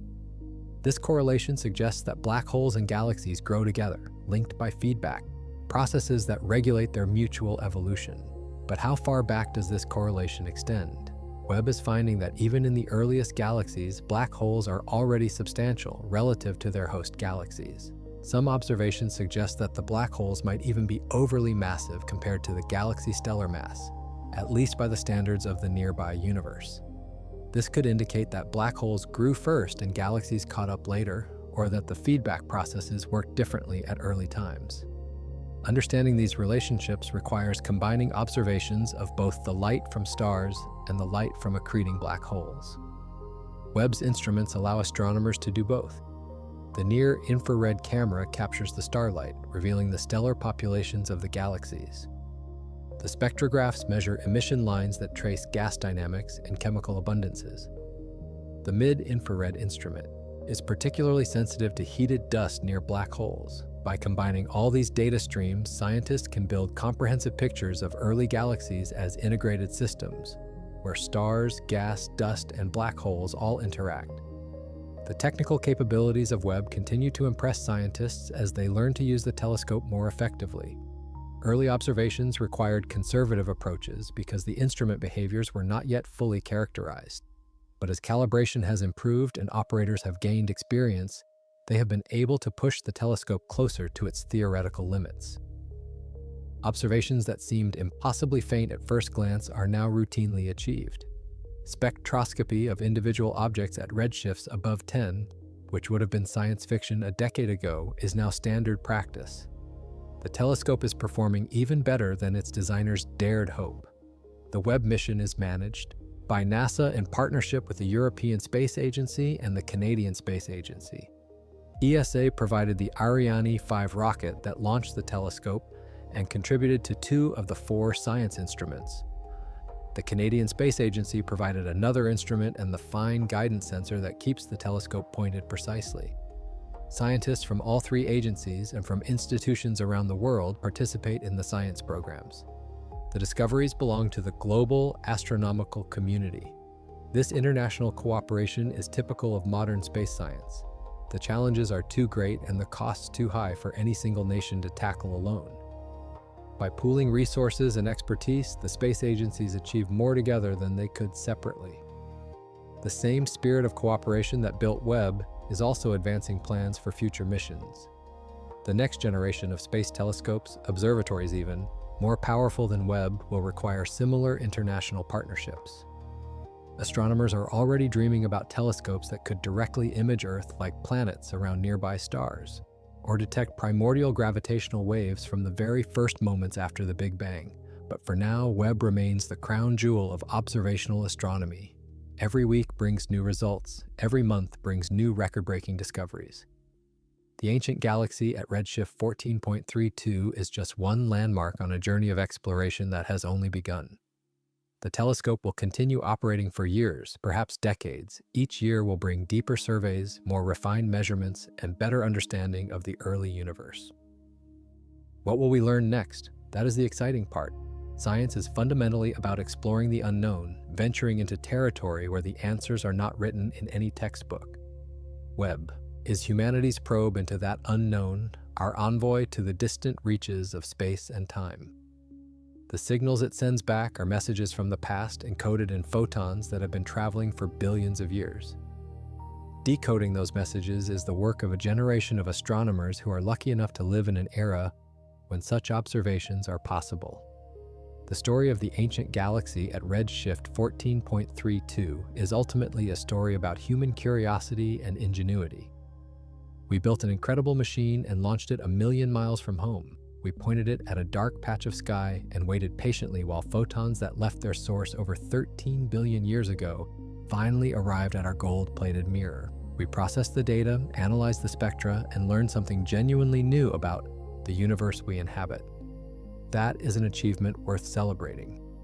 And it is a reminder that the universe is stranger, more surprising, and more wonderful than we expected. Our models did not predict galaxies this bright this early. Our theories did not anticipate this much chemical complexity so soon after the Big Bang. Reality exceeded our imagination. That happens a lot in science. The universe has a way of humbling our assumptions and rewarding our curiosity. Every time we build a better telescope, we find something unexpected. Every time we push our observations to new depths, we discover surprises. The James Webb Space Telescope has changed how we see the cosmos. It has rewritten the textbooks on early galaxy formation. It has challenged our models and forced us to think harder about how the universe works. And it has done all this in just the first few years of a mission that could last 20 years or more. Imagine what we will know by the time Webb finally stops returning data. Imagine what new mysteries will have been solved and what new questions will have emerged. That is the promise of exploration. Not just answers, but better questions. Not just discoveries, but deeper mysteries. The more we learn about the universe, the more we realize how much we still have to learn. That is not frustrating, that is exhilarating. It means the adventure continues. It means there is always more to discover, always another horizon to chase, always another ancient galaxy waiting to be found in the darkness between the stars. There really is no going back from this stunning revelation. The early universe is brighter, stranger, and more chemically and structurally complex than anyone predicted before Webb began its observations. Galaxies formed faster than our theoretical models expected. Black holes grew larger than our theories anticipated would be possible in such short cosmic timescales. Heavy elements appeared earlier than our simulations ever suggested was feasible. The story of cosmic evolution is being rewritten in real time, with new chapters and new surprises added every time Webb looks deeper into the primordial void. And somewhere out there in the cosmic darkness, light from even more ancient and distant objects is still traveling toward us on its epic journey across the universe. Photons that left their sources when the universe was even younger than when the earliest currently detected galaxies existed, before even the first stars ignited in the primordial darkness of the cosmic dark ages. Those photons carry encoded information about a universe we have never directly observed, an epoch we can barely imagine with our current scientific understanding. Someday, the James Webb Space Telescope, or its even more powerful successors, will catch those ancient photons too, decode their messages, and reveal new secrets from the dawn of cosmic time, and the magnificent story of discovery will continue unfolding. If you found this incredible journey through the vast depths of space and the immense reaches of cosmic time fascinating and thought-provoking, do not forget to hit that like button and show your appreciation. Subscribe to the channel if you want more compelling content like this, exploring the profound mysteries of the cosmos and the groundbreaking scientific discoveries that reveal them to us. We would absolutely love to hear your thoughts about this remarkable discovery and what it means for our evolving understanding of the universe and our place within it. Leave a comment below with your questions, your ideas, your theories, or just your emotional reactions to what the Webb telescope has found in the depths of space. Thanks so much for watching, and we will catch you in the next one. Word count: 17,404.